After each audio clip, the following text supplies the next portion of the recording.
지난해 추운 겨울, 한 여성이 임신 사실을 알게 됩니다. 이 소식을 곧바로 아이 아빠인 전 남자친구에게 전했지만 남성은 여성의 말을 믿지 않았는데요. 급기야 남성은 여성의 연락을 받지 않았습니다. 책임 대신 회피를 선택한 겁니다. 답답한 마음에 여성은 남성의 회사까지 찾아갔습니다. 결국 여성은 임신 중절 수술을 받고 정신과 치료를 받기에 이르는데요. 그리고 얼마 뒤 스토킹 혐의로 고소장을 받은 여성. 도대체 두 사람 사이에 무슨 일이 있었던 걸까요? 와, 진짜 이 사건 우리 가족 여러분들 좀 의견 좀 많이 주세요. 저도 이 사건 좀 들어오기 전에 좀 보면서 야, 참 뭐 이러냐 싶은 생각이 들었는데 네. 한 여성이 전 남친한테 너 스토커지 하면서 고소를 당했어요. 네. 이 여성이 전 남자친구에게 이제 스토킹 혐의로 고소를 당한 건 지난해 12월이었습니다. 여러 번 전화하고 또 회사까지 찾아왔다 이런 이유인데요. 이 사건을 수사한 경찰은 여성이 스토킹 처벌법을 위반했다고 보고 기소 의견으로 송치를 했습니다. 그런데 검찰은 조금 다르게 봤는데요. 이 여성에게 정당한 이유가 있다고 본 겁니다. 결국 이 여성은 무혐의 처분을 받았습니다. 자, 그러면 왜 이런 상황이 벌어진 건지 세 번째 사건 체크포인트 짚어보죠. 아, 임신을 했다? 승현님. 네. 여성의 입장에서는 이제 남성과 헤어지고 난 다음에 임신한 사실을 이제 알게 되었는 것 같아요. 그래서 이제 남성에게 내가 임신했다라고 이야기를 하니까 그 남성 측이 이런 이야기를 합니다. 야, 임신 테스트기 조작했는 거 아니냐? 그리고 저 산부인과 의사를 매수한 것 아니냐라고 이야기를 하면서 남성이 오히려 이 여성을 거짓 이야기를 했다는 것으로 이야기를 하면서 좀 이렇게 방송이 좀 부적절한 단어지만 뭐 굉장히 나쁜 여성으로 취급하기도 했다라고 이야기를 했습니다. 그 보통 뭐 그런 표현이 있습니다. 꽃 뭐 그거. 예. 자, 그러니까 이 남성 전 남친이 연락을 잘 받질 않고 대꾸를 안 하니까 그렇다면 그 여성의 반응은 대응은 어땠습니까? 그렇습니다. 남성이 이제 문제가 있긴 있지만은 여성이 이제 연락 안 받으니까는 3개월 동안 사귄 사귀라고 그래요. 근데 2주 동안에 뭘 했냐면 전화를 100통 정도를 했다는 거예요. 전화를. 그리고 카톡을 1000통을 넘겼다 하면 상당히 많이 한 거죠. 그렇다고 한다면은 남성이 왜 댓글을 안 했는지 모르겠지만 여성이 화가 나고 또 상황 설명하려고 100통씩 전화도 했고 1000통씩 카톡을 했는데도 답이 없으니까 직장까지도 찾아갔어요. 그러니까 남성 입장에서 볼 때는 이걸 날 그렇게 했으니까 스토커로 신고할 수 있는 상황이 된 거죠. 사실은. 자, 일단 전화를 해도 잘 받지도 않고 톡을 날려도 제일 기분 나쁜 게 읽고 씹는 거 아닙니까? 읽고 씹었어요. 일자가 지워졌는데 답이 없어. 자, 그러니까 이 여성이 참다 못해서 회사까지 찾아갑니다. 자, 그랬더니 전 남친이 너 스토킹 하면서 고소를 했다.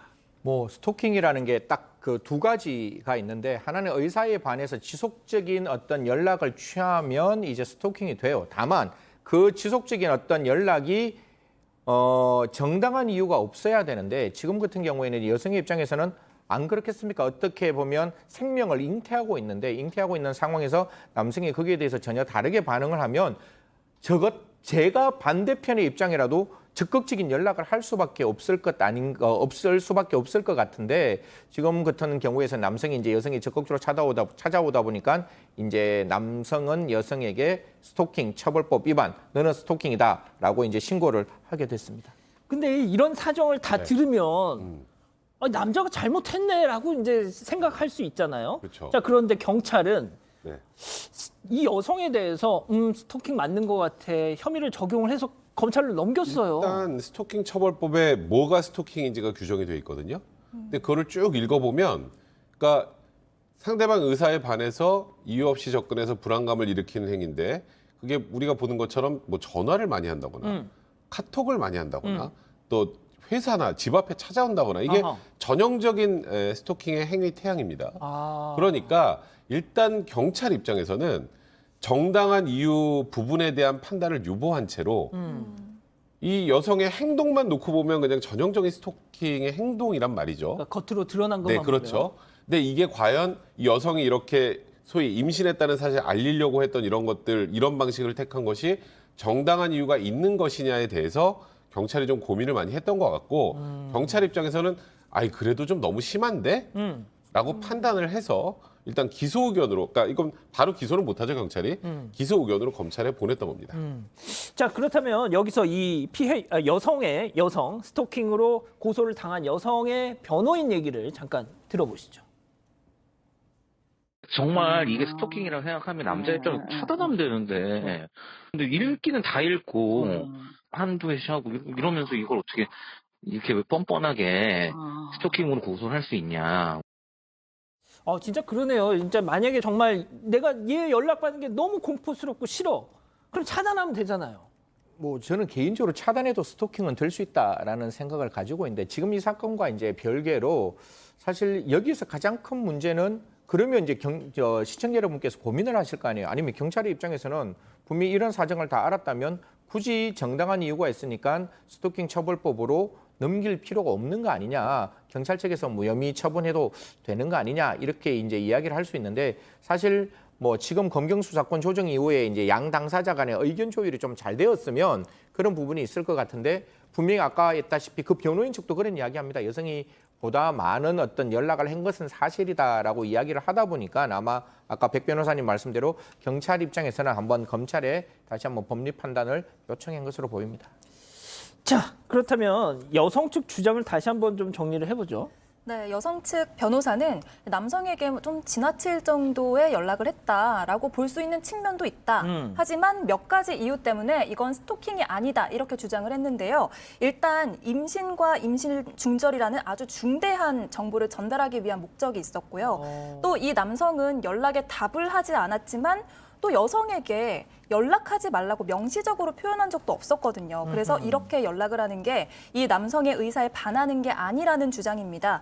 또 마지막으로 이 남성이 임신 테스트기가 조작됐다 아니면 뭐 산부인과 의사를 매수했다라는 식으로 거짓말로 비난을 했기 때문에 이런 거짓말들을 좀 바로잡기 위해서 연락을 했다고 설명을 했습니다. 또 가장 중요한 건 이 남성이 중간에 또 내가 책임을 지겠다라는 태도를 보였기 때문에 이 여성이 중간에 오해를 해서 연락을 한 것도 있다라는 주장입니다. 근데 진짜 이게 좀 듣고 보니까 임신 중절 수술을 뭐가 됐든 이 여성이 했단 말이에요. 그렇다면 그 임신을 한 기간이 길지 않다라는 얘기잖아요. 그렇죠. 그럼 충분히 서로 대화를 해서 합의점을 찾을 수 있었을 텐데. 그러니까 검찰이 그래서 무혐의 처분한 거예요. 그러니까 이렇게 지속적으로 많은 연락을 하는 거 우리가 보통 그런 걸 스토킹이라고 많이 하잖아요. 근데 왜 했을까? 그렇죠. 그 왜가 합리적인 거예요. 그러니까 둘 사이에 이제 어떤 그 과정에서 아이를 뭐 잉태하게 됐고, 그리고 이 아이를 키우지 못하는 상황이 돼서 임신 중절 수술을 해야 된다는 걸 알리려면 상대방이 어떻게든 답을 줘야 될 거 아니에요.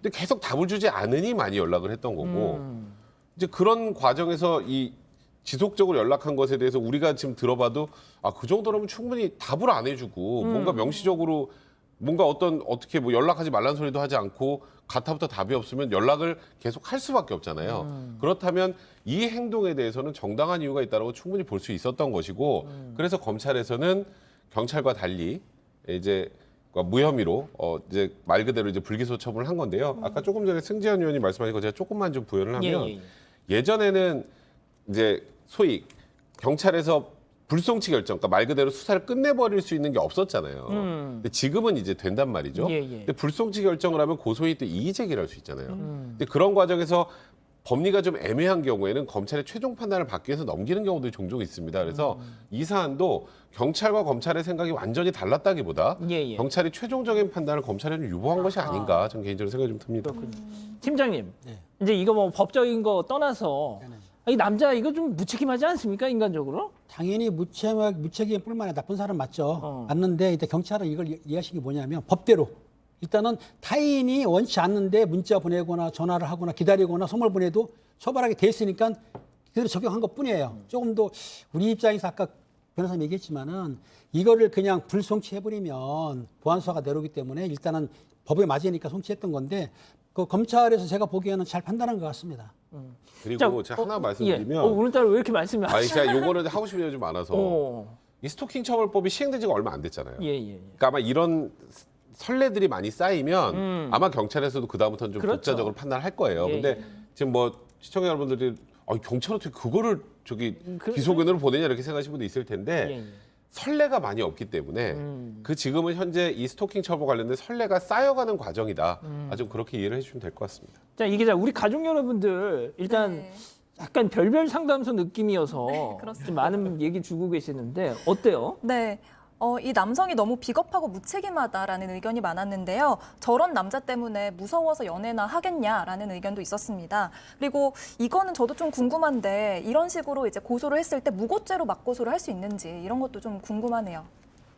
어때요? 아니 무고라는 게 네. 그냥 어디서나 누구에게 갈 수 있는 게 아니라 무고라는 것은 형사처벌을 받게 할 목적으로 허위 사실을 신고해야 되는데 지금 같은 경우에는 사실상 지금 남성과 여성의 어떤 관계 속에서 분명히 여성의 입장에서는 정말 새로운 생명이 잉태되었고 그 새로운 생명을 임신 중단하기 위한 결정하기 위해서 그 남편인 아버지에게 묻는 상황인 거잖아요. 그러면 그걸 물어본다는 거는 저는 인지상정의 문제인 것이고 거기서 답변을 해야 되는 거는 그 아버지로서의 책임의 문제인데 이게 뭐 무고죄로 이렇게 넘어간다 이런 건 저는 아닌 부분인 것 같아서 분명히 지금 같은 경우에 스토킹 처벌법이 무혐의 되었다라고 해서 이게 곧 또 무고죄로 넘어가지는 않을 거다 이런 말씀. 무고가 안 돼요.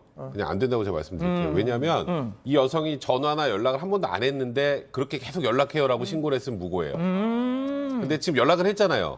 이에 대한 법률 판단의 문제잖아요. 이게 스토킹 처벌 위반이 되느냐 안 되느냐 문제이기 때문에 이거는 무고하고는 좀 별개 사안입니다. 그렇군요. 알겠습니다.